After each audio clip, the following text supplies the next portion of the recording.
ನಿರ್ಮಲಾ ಸೀತಾರಾಮನ್ ಅವರು ನಮ್ಮ ರಾಜ್ಯದಿಂದ ರಾಜ್ಯಸಭೆ ಸದಸ್ಯರಾಗಿ 9ನೇ ಕೇಂದ್ರ ಸರ್ಕಾರದ ಬಜೆಟನ್ನು ಮಂಡನೆ ಮಾಡ್ತಾಯಿದ್ದಾರೆ. ನಾನು ವಿಶೇಷವಾಗಿ ಅವ್ರ ಬಗ್ಗೆ ಗೌರವ ಇದೆ.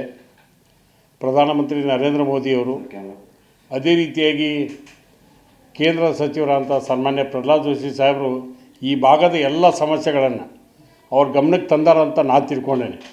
ಮೊದಲನೇದಾಗಿ ಮಹದಾಯಿ ಕಳಸಾ ಬಂಡೂರಿ ಯೋಜನೆಗೆ ಅನುಮತಿಯನ್ನು ಕೊಡಿಸ್ತಕ್ಕಂಥದ್ದು ಬಜೆಟ್ನಲ್ಲಿ ಘೋಷಣೆ ಮಾಡಬೇಕು. ಆದರೂ ಕೂಡ ಧಾರವಾಡ ಟು ಬೆಳಗಾವಿ ನೇರ ರೈಲು ಅದು ಆಕೈತಿ ಅಂತ ಹೇಳಕತ್ತೆ. ಒಂದು 10 ವರ್ಷ ಕಳೆದ್ವಿ, ಆ ಯೋಜನೆ ಜಾರಿ ಆಗಬೇಕು. ಆಮೇಲೆ ಒಂದೇ ಭಾರತ ಅಲ್ಲಿ ಸ್ಟಾರ್ಟ್ ಮಾಡೇವಿ, ಇಲ್ಲಿ ಸ್ಟಾರ್ಟ್ ಮಾಡ್ತೇವೆ ಅನ್ನೋಂಥ ಒಂದು ವ್ಯವಸ್ಥೆಯನ್ನು ನಾವು ಕೇಳ್ತಾ ಇದ್ದೇವೆ. ಧಾರವಾಡ, ಹುಬ್ಬಳ್ಳಿ, ತಿರುಪತಿ ಒಂದೇ ಭಾರತ ಆಗಬೇಕು. ಆಮೇಲೆ ವಿಜಯಪುರ, ಹುಬ್ಬಳ್ಳಿ, ಬೆಂಗಳೂರು, ಮೈಸೂರು ಇಲ್ಲಿ ಒಂದೇ ಭಾರತ ಆಗಬೇಕು.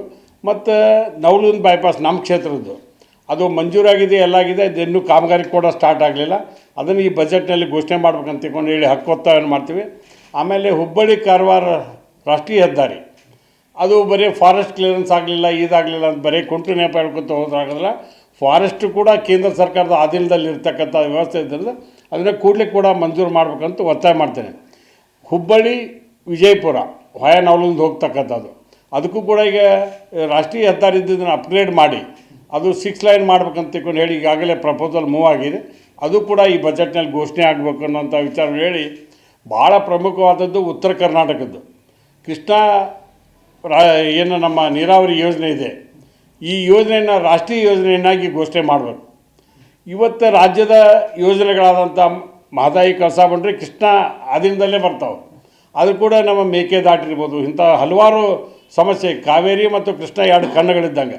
ಇದಕ್ಕೆ ಕೇಂದ್ರ ಸರ್ಕಾರದಿಂದ ಏನು ಕೊಡೋಕ್ಕೆ ಸಾಧ್ಯ ಐತಿ ಆ ಎಲ್ಲ ವ್ಯವಸ್ಥೆನ ಕೊಡಬೇಕು ಅನ್ನುವಂಥ ಮಾತನ್ನು ಹೇಳೋದ್ರ ಜೊತೆಗೆ ಬೆನ್ನಿಹಳ್ಳ ಅದಕ್ಕೆ FMBAP ಅನ್ನುವಂಥ ಒಂದು ಯೋಜನೆ ಬಂದಿದೆ. ಅದಕ್ಕೆ ಅದು ಫ್ಲಡ್ ಕಂಟ್ರೋಲ್ ಮಾಡಲಿಕ್ಕೆ 1610 ಕೋಟಿ ರೂಪಾಯಿ ಪ್ರಪೋಸಲ್ನ ಇವತ್ತು ಕೇಂದ್ರ ಸರ್ಕಾರಕ್ಕೆ ನಾವು ಕಳಿಸ್ಕೊಟ್ಟಿವಿ. ಅದನ್ನು ಮಂಜೂರಾತಿ ಮಾಡಿಸ್ಲಿಕ್ಕೆ ವಿಶೇಷವಾದಂಥ ಪ್ರಯತ್ನವನ್ನು ಜೋಶಿ ಸಾರ್ ಮಾಡಬೇಕಂತ ವಿನಂತಿ ಮಾಡ್ತೀನಿ.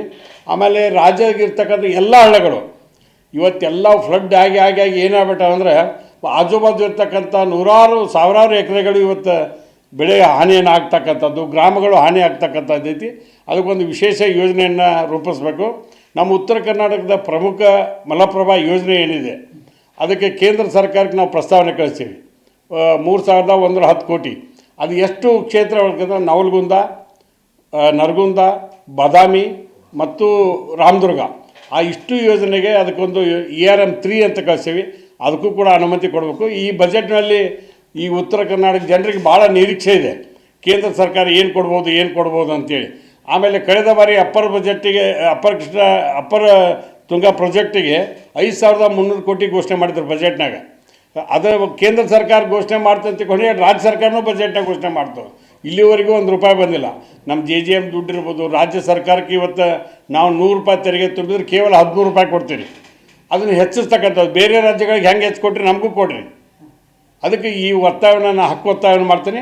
ಕೇಂದ್ರ ಸರ್ಕಾರ ಒಳ್ಳೆ ಬಜೆಟ್ ಕೊಡಬೇಕು, ರಾಜ್ಯದ ಪರವಾಗಿ ನಿಲ್ಲುತ್ತೆ ಹೋಗ್ಬೇಕು. ಇವತ್ತು ಬಂಗಾರ 1 ಲಕ್ಷ ಇದ್ದದ್ದು 2 ಲಕ್ಷ ಆಗತ್ತೆ. ಅಂಥ ಗಂಡಾಂತರಗಳನ್ನು ತರಬಾರ್ದು ರಾಜ್ಯಕ್ಕೆ. ಅದಕ್ಕೆ ಆ ರೀತಿಯಾಗಿ ಬಜೆಟ್ನ ಮಂಡನೆ ಮಾಡ್ಬೇಕಂತ ನಾನು ಮನವಿಯನ್ನು ಮಾಡ್ತೀನಿ.